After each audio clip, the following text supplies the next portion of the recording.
সোনামণিরা, আজকে আমরা শিখব প্রাক গাণিতিক ধারণা। তোমরা অবশ্যই গণিত এবং অঙ্ক সম্পর্কে শুনেছ। আমরা হিসাব করে যে কোনো গাণিতিক সমস্যার সমাধান করি, যোগ করে করি, বিয়োগ করে, গুণ করে এবং ভাগ করে। আমরা ছোট ছোট সংখ্যা গণনা করে ধীরে ধীরে আমরা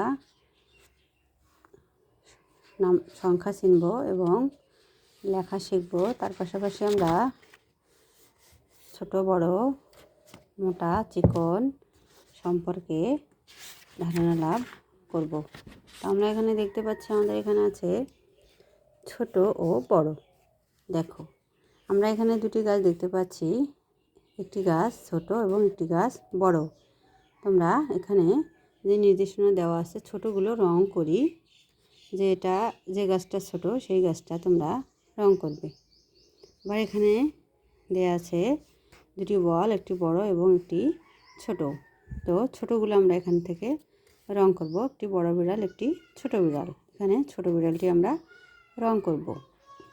এরপর দেখি এখানে দেওয়া আছে যে আমরা কী করব, বড়গুলো রং করব।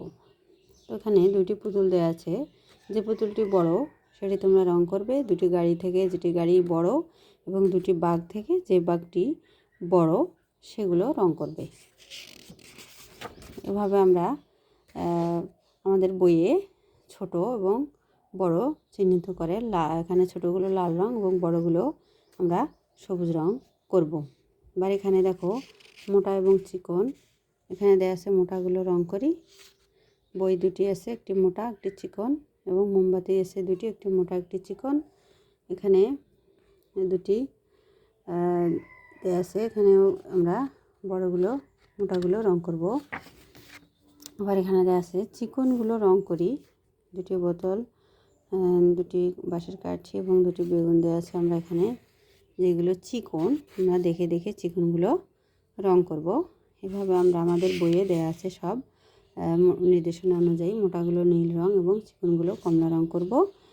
যে নির্দেশনা দেওয়া আছে ওই অনুযায়ী আমরা এখানে রং করব। লম্বা খাটো দেখে খাটোগুলো রং করব, এখানে লম্বাগুলো রং করব হচ্ছে লম্বা ও খাটোগুলো লম্বাগুলো সবুজ রং করব, খাটোগুলো লাল রং করব।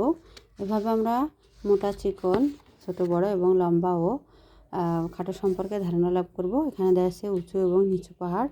এখানে দেওয়া আছে উঁচুটি বেগুনি রং এবং নিচুটি বাদামি রং করব। তোমরা তোমাদের আব্বু আম্মুর সহায়তা নিয়ে এই কাজগুলো বাসায় বসে করবে। ঠিক আছে, আল্লাহ হাফেজ। আমার চ্যানেলটি যদি ভালো লাগে তাহলে সাবস্ক্রাইব করবেন এবং আপডেট পাবেন। প্রতিদিন আমি প্রাক প্রাথমিক শ্রেণীর এই ক্লাসগুলো বুঝিয়ে দিব শিশুদেরকে, যাতে তারা বাসায় বসে পড়াশোনা করতে পারে। আল্লাহ হাফেজ।